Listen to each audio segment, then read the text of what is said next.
Hi guys.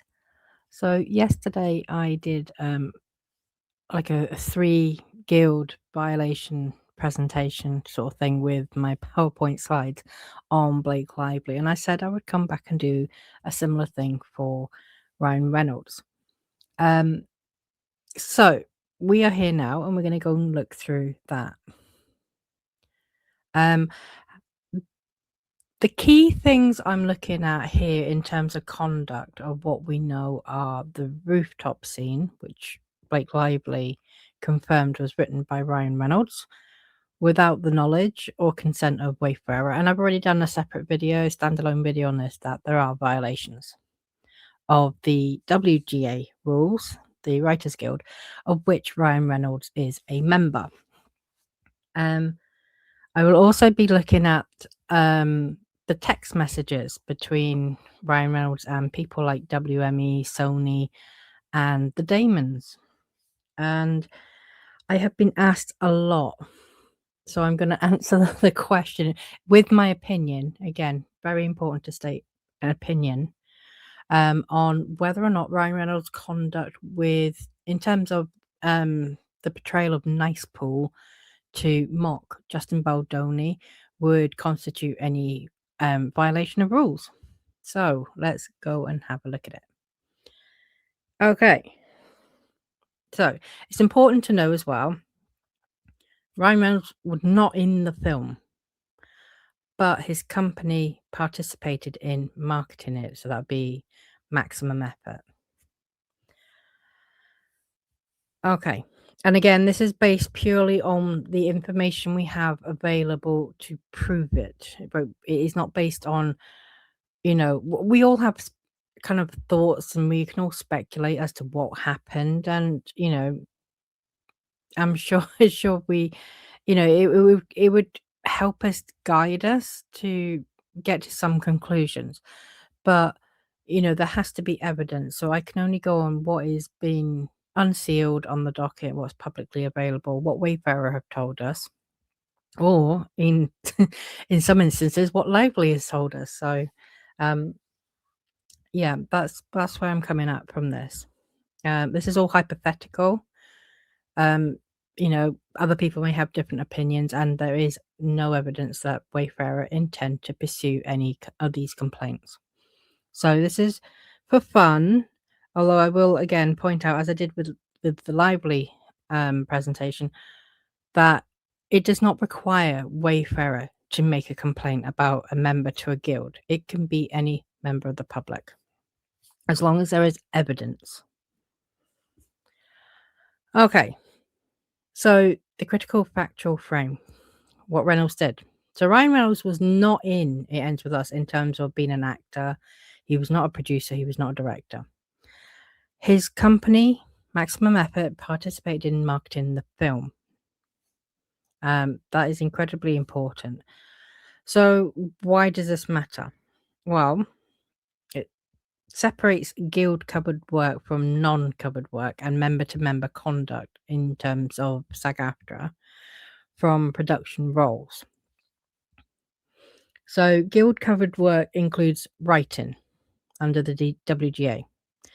Member-to-member conduct includes retaliation under SAG-AFTRA. And then non-covered work is marketing.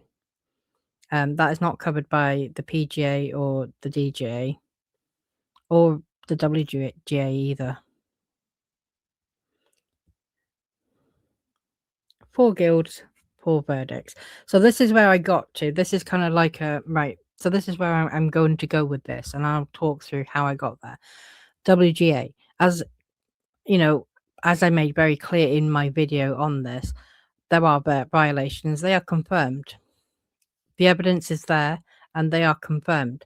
If I wrote a complaint, or if anyone wrote a complaint to WGA, I have no doubt that they would actually look into this. But, we are where we are right now. As it stands today, no one has done that. SAG-AFTRA, there's a conditional violation I found, but we'll talk through that. And then with the PGA and the DGA, I did not find any violations at all of any rules. I am gonna have a little bit of a caveat on the DJ, but I will talk about that when I actually get there. Okay, so WGA. This is easy. Ryan Reynolds for writing the rooftop scene is a textbook WGA violation, regardless of whether he appeared in the film.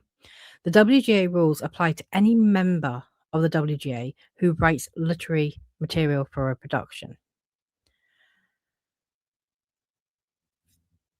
And in my video, I went through the specific rules. So again, I'm not bringing the evidence here because I've already done it in a video.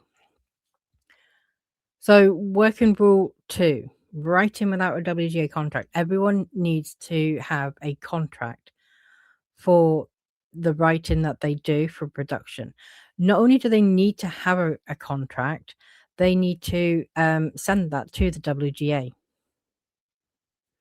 So the WGA needs to be notified of a contract and have a copy of said contract. So writing without a contract is forbidden. Working rule 3, accepting writing employment without a WGA contract. Now, I'm a bit on the fence about whether this would apply. I think it would. Technically, Ryan Reynolds was not offered any employment to accept. Wayfarer had no idea, neither did Sony, that he was writing. But Blake Lively was putting people in positions. She was hiring and firing. Now, we already looked at why she was able to do that, and a lot of it was coerced. Like the powers to do that was coerced. And it was, it was obtained through kind of forceful means, undue pressure, threats, etc., etc. But nonetheless, she did actually obtain the power to hire and fire. So when she put the rooftop scene in front of Ryan Reynolds and said, can you write something on this? Can you add something to it? He did that. So that's why I'm a little bit it's not a simple black or white scenario where, it falls squarely within one side of the rule or the other. There's a bit of nuance, there's gray area, and that, but I put it in there anyway because, it's still technically, to me, I still think it would apply because he's done it at the behest of someone else who did have some authority on the film, rightfully or not. She did have authority to, to fire an AD, to hire producers and, composers and so on and so forth. So, yeah. Working rule 8, writing for a signatory production without WGA coverage. Again, not allowed to write under the WGA, not allowed to write without specific things in place. Signatory production, Sony are signatories to WGA, so this is prohibited. And then working rule 15, performing writing services without credit, because no one knew he was actually writing, he did not get credited.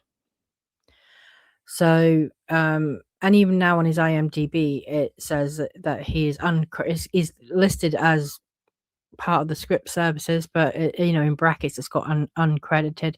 That's a violation. All WG members, all WGA members need to be properly credited for their work. So the conclusion I came to was that the WGA breach was actually the strongest and most directly enforceable violation.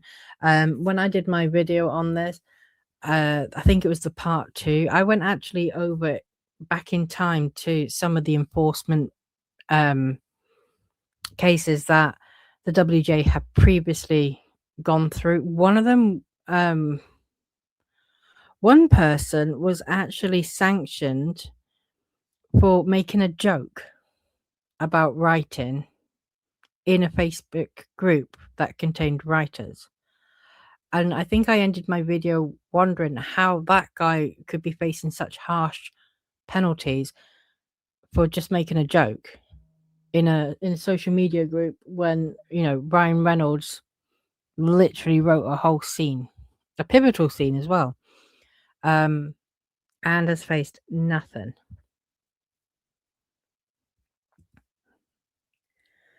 SAG-AFTRA. Okay, so I felt that there was a potential violation, but it would be conditional. And the reason I say conditional is because we do need more information than we have. So this comes down to the Rule 7, which prohibits abusive conduct towards any person. There's a couple of reasons why I think this applies. Ryan Reynolds' marketing involvement does not shield him from SAG-AFTRA rules, and Rule 7 does apply, even when members are not working together on a production in their capacities as actors. However, violation depends entirely on intent and content.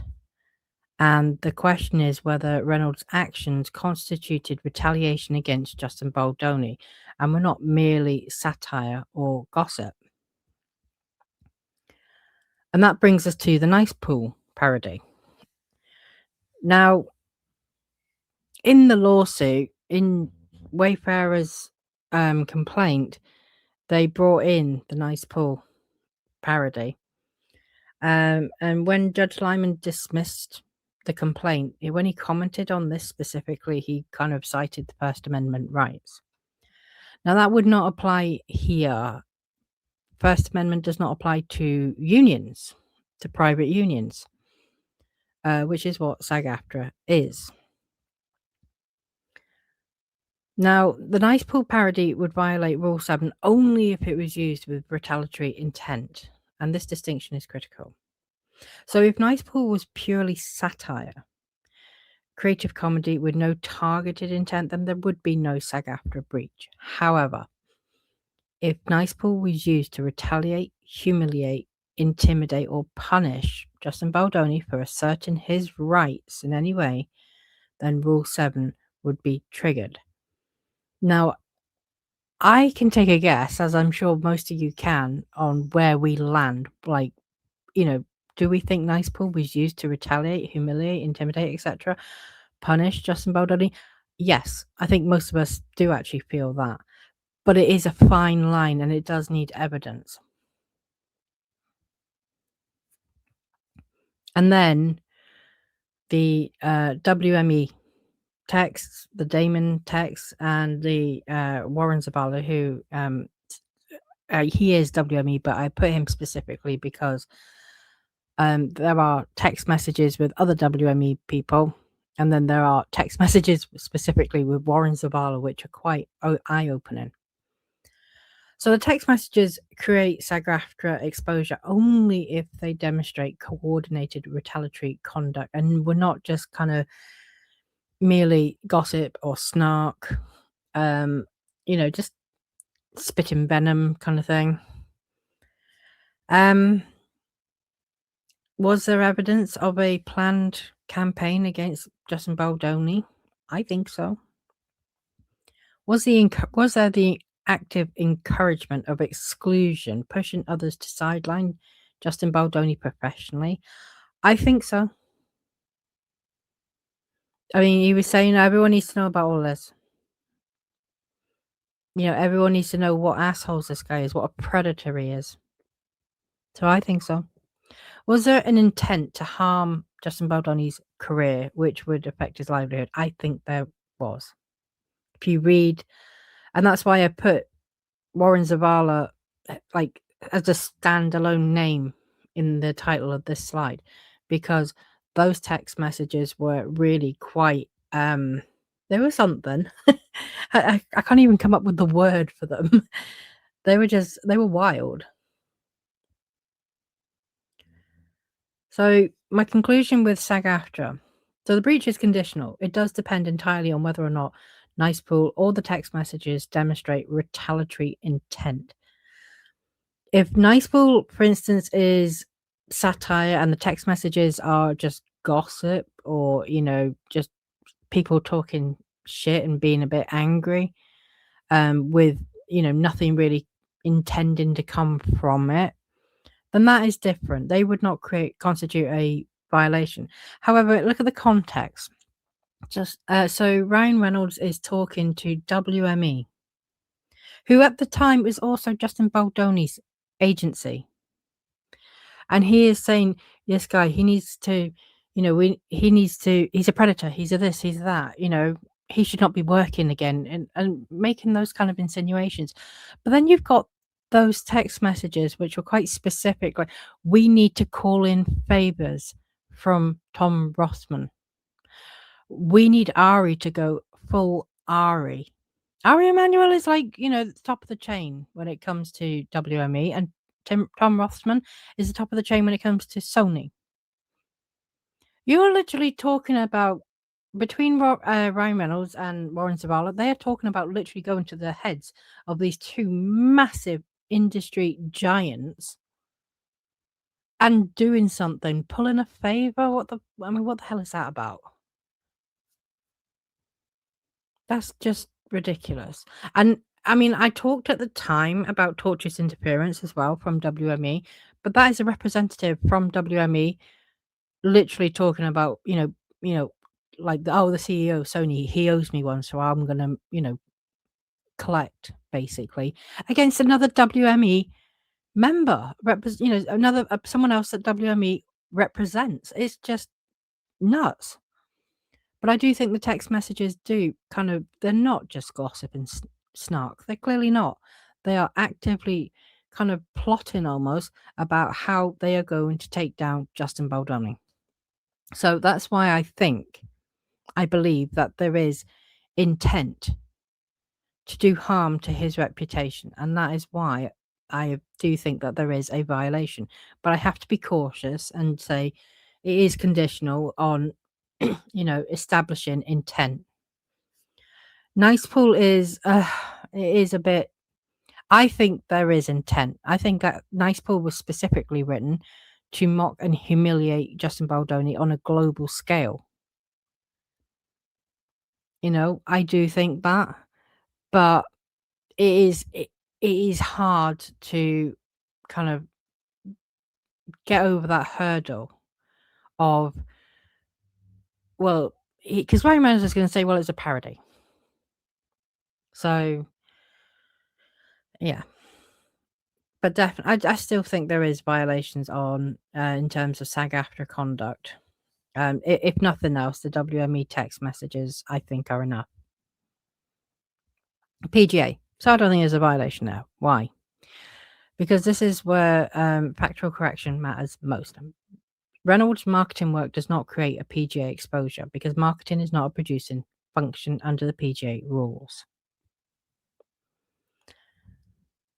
So let's look at that. The PGA, it governs producer credit integrity, as we saw with when I was covering Lively's potential violations of the PGA.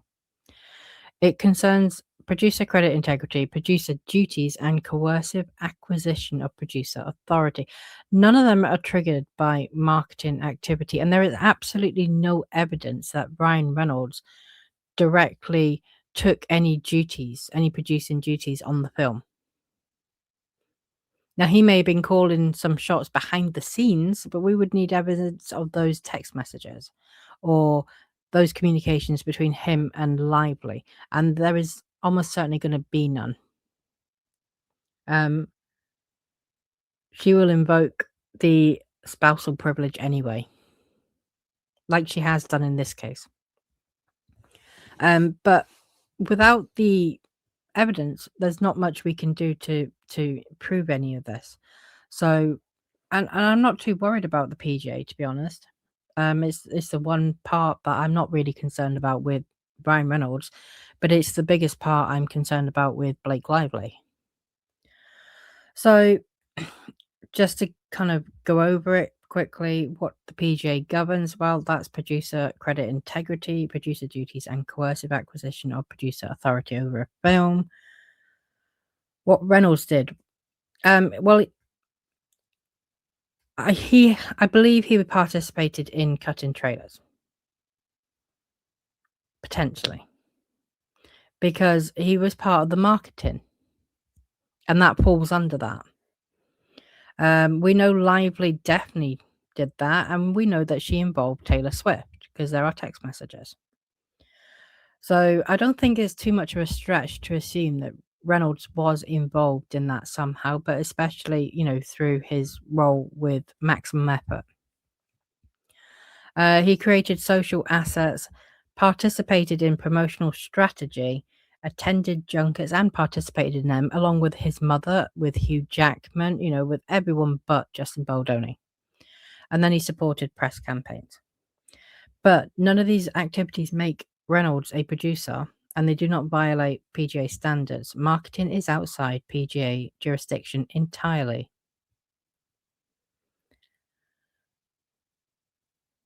DJ. Now, I have said no violation. Marketing again, his involvement does not touch directing authority in any way. Except Justin Baldoni is supposed to have directorial authority over every aspect of the production, and that does include marketing. And if he was frozen out, then potentially that may have infringed his DJ rights. Why have I said that I think Reynolds hasn't violated anything? Because all the evidence points to Blake Lively freezing Justin Baldoni out of the marketing and the promotion. There is nothing that actually points to Ryan Reynolds making those decisions and, communicating. There's nothing from Sony or WME during the marketing of the film where Ryan Reynolds is saying, right, no, he can't be in this junket. No, he can't do this. No, we're gonna bake cookie dough, and no, Justin Baldoni cannot attend. So all the evidence, and from Wayfarer's own complaint and first amended complaint, all suggest that Lively was pulling those strings with Sony and with WME. So if the evidence is not there, I cannot say conclusively, oh, there's been a violation. What do DJ violations require? Directing or co-directing, interfering with the director's creative rights, or acting as a de facto second director, influencing creative decisions on behalf of others. Marketing work triggers none of these thresholds. However, I said I will come back to this. There is one path I see potentially to being able to point to, say, to Ryan Reynolds directly infringing upon Justin Baldoni's DJ rights. Yesterday, I did a video on Sean Levy. Sean Levy is a director. He was the director of the Deadpool movies. And I used the deposition transcript from Justin Baldoni. It was a very, very, very small part where Justin Baldoni talked about a phone call he had from Sean Levy, and he felt that Sean Levy had been put up to it. It made him uncomfortable. He felt like the purpose of the phone call was to make him, and I've got air quotes going on here with my fingers, course correct and, understand how to work and direct Lively. So Sean Levy, who has never worked with Justin Baldoni before, out of nowhere seems to call Justin Baldoni. They've never met, but he calls him out of nowhere and says, hey, let's talk about the film. It ends with us. Let's talk about how best to work with Blake Lively. And it's just a very weird phone call to have out of the blue. Also, it all happened in April 2023, which was at the same time that Blake Lively was leveraging her other dragons. Because remember, when Blake Lively sent that ridiculous, long, kind of almost threatening text message talking about her dragons and who her dragons are, Sean Levy is one of the dragons, along with Taylor Swift and Ryan Reynolds. And in the same month happened to be Blake Lively calling Taylor Swift over to put pressure on Justin Baldoni to accept her revision of the rooftop scene even if she didn't read it, it was just, tell him how much you love it. You don't have to read it, but just tell him how much you love it, you know? So, and then and Ryan Reynolds obviously, was actually the person who, it turned out, wrote the scene. So in that month alone, Blake Lively was on a mission to leverage all of her dragons, it looks like. Because, in addition to having Taylor Swift well, maybe not randomly, but in addition to having Taylor Swift turn up at a house and tell Justin Baldoni how much she loved what Blake Lively had written, even without her reading it, she also had, well, I can't say she also had because we don't know this, and this is the point. But Sean Levy, out of nowhere, rings Justin Baldoni and basically gives him instructions on what he needs to do. And I felt that there was a DJ violation, director to director. Sean Levy is a member of the DGA, so he, by telling Justin Baldoni what to do, and basically, well, I'm hazarding a guess that he may have said something along the lines of, when it comes to Blake Lively, it's probably just best to let her do what she wants. Like, she's really good at her job, blah, blah, blah, blah, blah. Despite the fact that Sean Levy has never actually worked with Blake Lively beyond the voiceover work of Ladypool on Deadpool and Wolverine. They've never actually worked together. So why he's given advice on how to direct Blake Lively is a mystery. But to come back to this is where there may be a potential DJ violation. Is if it turns out and there is evidence of, because you could get messages from, between Ryan Reynolds and Sean Levy, they could be potentially discoverable. Wayfarer may or may not have them. I do not know. They're not attached to emotion, so therefore they're not on the docket, so we cannot see them as the public. Though, as I keep saying, what we see on the docket now, all of this evidence that is unsealed, it is the very tip of the iceberg. There will be so much more that they have, which we have not seen, and we have not seen it because it has not been attached to anything. If it does not get attached to something at some point, like like a motion that ends up on the docket, then we will see it at the end of the trial. Unless it is permanently sealed, we will see everything at the end of the trial. But there may be evidence that Ryan Reynolds asked Sean Levy, "Hey, can you call this guy, call the director, and tell him what he needs to do. Tell him he needs to do this." We have enough evidence that Ryan Reynolds was kind of influencing people like WME, like Sony. He phoned Josh Greenstein and spoke to Sony.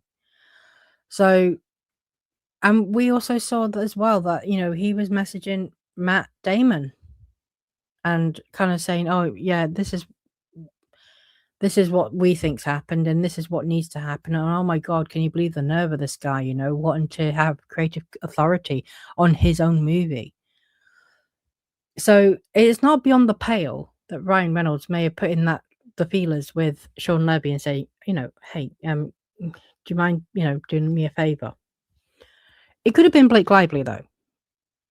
It depends who did that, but Justin Baldoni certainly felt uncomfortable, and he felt that Sean Levy had been put up to that phone call, which would make complete sense, because why the hell would Sean Levy take it upon himself to just randomly call the director of a movie, someone he's never spoken to in his life and never worked with? Why would you just do that? And Sean Levy has no kind of, he's got no skin in this. He's not got a role on It Ends With Us, so there is literally no motive for him to have made that phone call, except if it had come from at the request of either Blake Lively or Ryan Reynolds. So that's just my opinion. So yeah, if Ryan Reynolds was involved in instigating the phone call from Sean Levy, then there may be a violation there. But again, Ryan Reynolds is not a DJ member, so no action would be taken against him. That would be Sean Levy. He is a DJ member, and he is, bound by the rules. Okay. So, put together a little matrix. So, WGA, the rooftop scene. There is a confirmed violation there. There's evidence of it. There's no doubt in my mind. SAG-AFTRA, in terms of Nice Pool and the text messages, more so with Warren Zavala than anyone else, I believe that there are conditional violations of Rule 7. And then with the PGA, there is no violation I could find at all. The DJ, again, I couldn't find a violation per se, but there is. I keep an open mind to the possibility that there may be one, in terms of putting Sean Levy up to calling Justin Baldoni and getting him to put pressure and influence the directorial creative authority.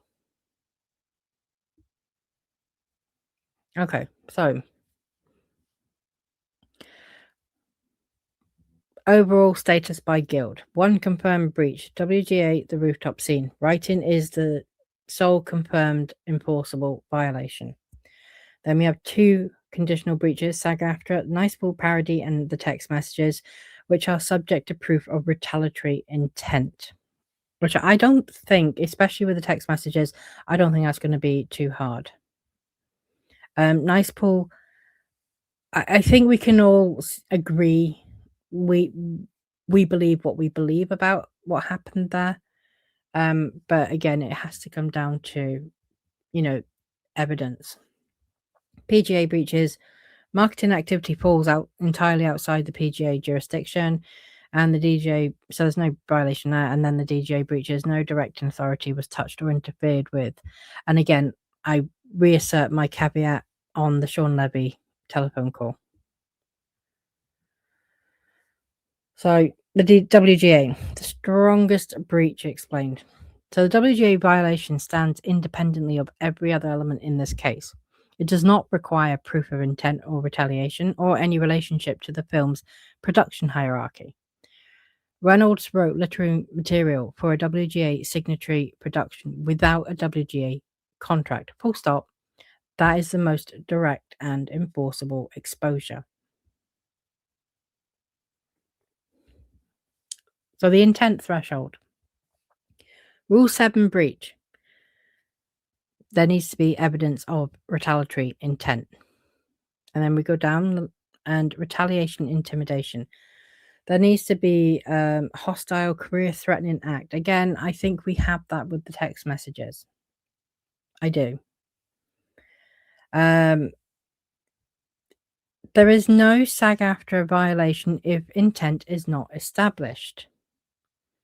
And mere satire or snark are not violations.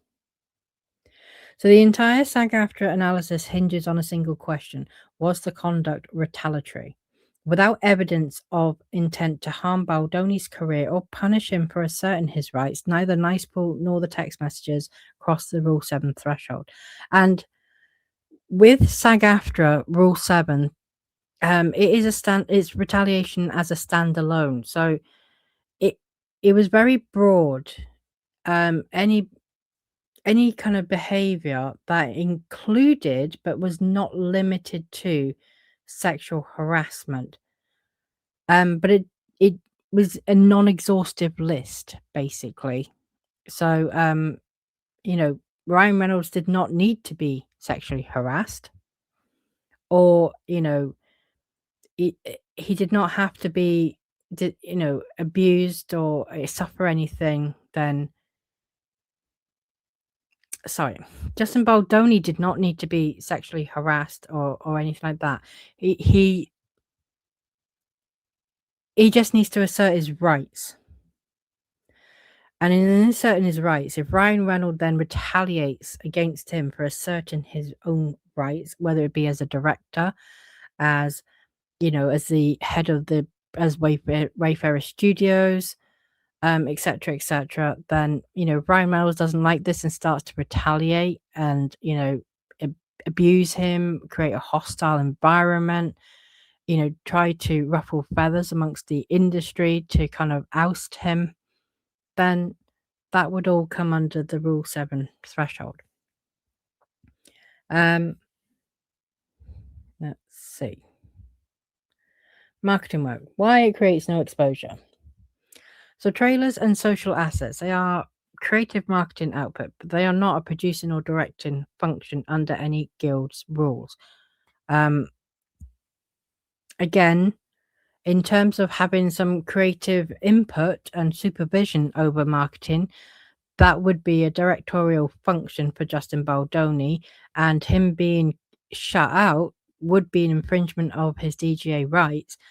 However, just to remind you, there is no evidence that Ryan Reynolds was making the choices to cut him out. All the evidence from Wayfarer, from Sony, from WME, they all point to, the fact that it was Lively who was saying, well, I won't do this and I won't do that if he's there. It was Lively who was getting Colleen Hoover to send long-winded emails to Josh Greenstein saying, if he goes to the promotion, to the premiere, I'm not going to be there. I can't promise I'm going to be there. I'm going to be uncomfortable. It was Lively who had Baldoni sidelined from Book Bonanza. It was not Ryan Reynolds. Okay, promotional strategy. So participating in a campaign planning does not confer producer status under PGA standards. So just participating in the planning of the promotion of a film does not make someone a producer. And that's, he's in his capacity as someone whose marketing company was enlisted to carry out the marketing work. So, but that does not make him a producer. Press junkets. Attendance and support for Lively's press campaign is entirely outside guild jurisdiction.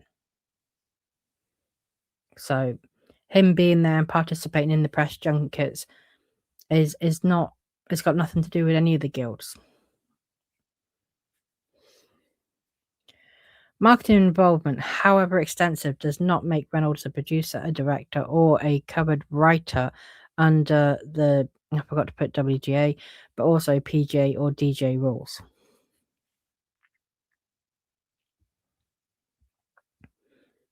So conclude, WGA, there is a confirmed breach. It's the only one I can categorically confirm. For writing the rooftop scene without a WGA contract and for not being paid because of the minimals as well. There are minimal rates that writers have to be paid, and if someone is working for nothing and working without a credit, those are violations. SAG-AFTRA conditional. The exposure depends entirely on whether NicePool or the text messages demonstrate retaliatory intent against Baldoni. I think they do, but again, I have to keep an open mind. PGA and DJ. Marketing work does not create PGA or DJ exposure under any interpretation of their rules. And again, there is still the caveat that, the Sean Levy phone call may constitute a DJ violation. But, it's no point really pursuing Reynolds for that because he's not a member of the DGA. So the course of action to pursue for that would be Sean Levy, who is a member of the DGA. So I hope this all helps. If there's any questions or if there's anything else that anyone wants to kind of explore, please let me know in the comments and I will look into all of that. All right, guys, thanks for watching all of these. Please do like, subscribe, and hype my videos.